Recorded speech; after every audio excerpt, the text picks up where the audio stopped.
You know that feeling when you try to be present or in the moment, but your brain just won't shut up? Well, what if you just let it do its thing? We're going to step inside this really fascinating session that explores exactly that. What happens when we stop trying to control our thoughts and just notice them? So picture this. Someone tells you that for the next hour, your only job is to do absolutely nothing. Seriously, no goals, no right or wrong way to feel, no thoughts you have to get rid of. Just nothing. That was the wild invitation a group of people got, and it really is the key to this whole thing. All right, so first up, permission to do nothing. The whole session kicks off not with some complicated technique, but with this really simple, really powerful idea. The goal wasn't to suddenly become calm or enlightened. Nope, it was just to show up and see what would happen. I mean, think about that. It just completely takes the pressure off, right? The facilitator basically says, you cannot do this wrong. There's no way to fail. Just by being here, you've already succeeded. And that creates this incredible space where any thought, any feeling is totally okay. And to make this super clear, the facilitator used a great analogy. They said learning to be present isn't something you can just read about in a book. It's more like learning to ride a bike. It's a skill. It's all about finding that balance, and the only way to learn is by actually doing it. Wobbling a bit, maybe falling, and getting back on. Okay, next up, we've got this idea of your brain's assembly line. This was a metaphor the facilitator introduced to help everyone get a handle on what's actually happening inside their own heads. See, the point wasn't to fight your brain, but to kind of understand how it works, its natural mechanics. So people are asked to pay attention to three different things. First, just awareness itself, like the simple fact that you're conscious.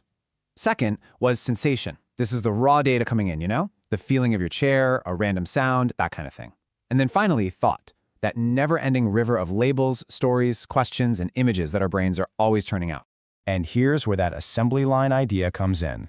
Think of your brain as a factory, and inside that factory, there's an assembly line that is always running. Its one and only job? To make thoughts. This totally reframes that constant chatter in our heads, right? It's not a bug. It's a feature. It's just what brains do.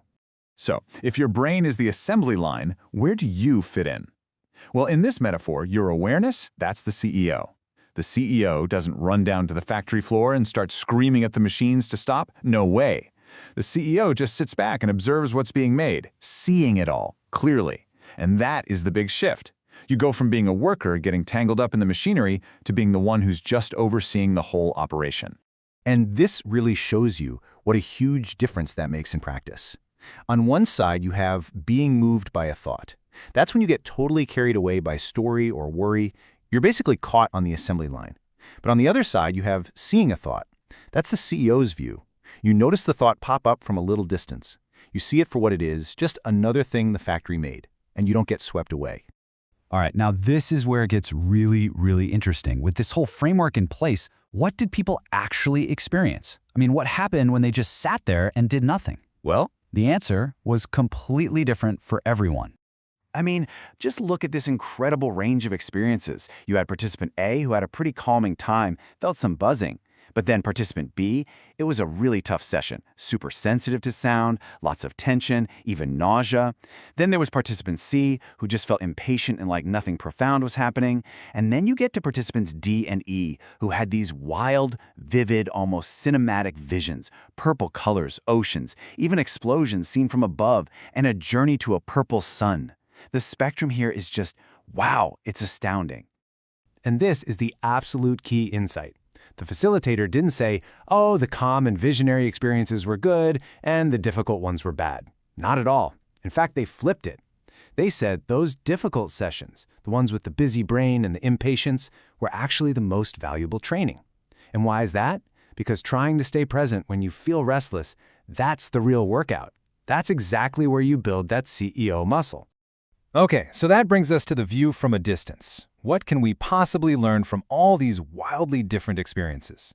Well, the facilitator connected them to three ancient ideas, but not as beliefs you have to accept. They're framed as direct experiences that anyone can have. First up is anicca. This is basically the direct experience that everything changes, that everything is in flux. That fleeting anxiety that participant A felt, the impatience that came and went for participant C, they were both witnessing anicca, live and in person. They were actually feeling that old saying, this too shall pass. Next, there's dukkha. Now, this is the observation that a lot of our suffering comes not from the thing itself, but from our reaction to it. The fear, the worry, all the stories we pile on top. When participant A noticed that little bit of anxiety but didn't spin out and escalate it with more fear, that was a direct experience of reducing dukkha. And finally, we have anatta, or not self. This is that incredible ability participant D described. Seeing explosions from above, but not being caught up in them. It's about witnessing all that turmoil from a distance, without feeling like it is you. It's the skill of seeing thoughts and feelings as just events happening in your awareness, not the definition of who you are. All right, so let's bring this all home. Section 5, building a new skill. Because this isn't just some philosophical deep dive, right? It's about building a real, tangible skill you can use in your actual life. So, what's the core mechanism? How does this all work? It really all boils down to one simple thing: observation without reaction. The whole fundamental skill you're building here is the ability to notice your internal world, a thought, a feeling, a physical sensation, and not immediately react to it. That's it. Seriously, that is the whole practice in a nutshell. And the facilitator had a perfect, super simple analogy for this. Think of any difficult thought or feeling like an itch, okay? So first, the itch just pops up. Then, almost instantly, your mind slaps a judgment on it. I hate this. Get it away. And right there, you have a choice. You can do what you always do, react, and scratch it. Or you could just watch it. Just observe the feeling of the itch. And what usually happens when you don't scratch? A lot of the time, it just fades away on its own. And that really leaves us with one final question for you to think about. With your own busy brain, with all of its unique thoughts and feelings and itches, what could you start to notice if, just for a moment, you gave yourself permission to do absolutely nothing and just watch?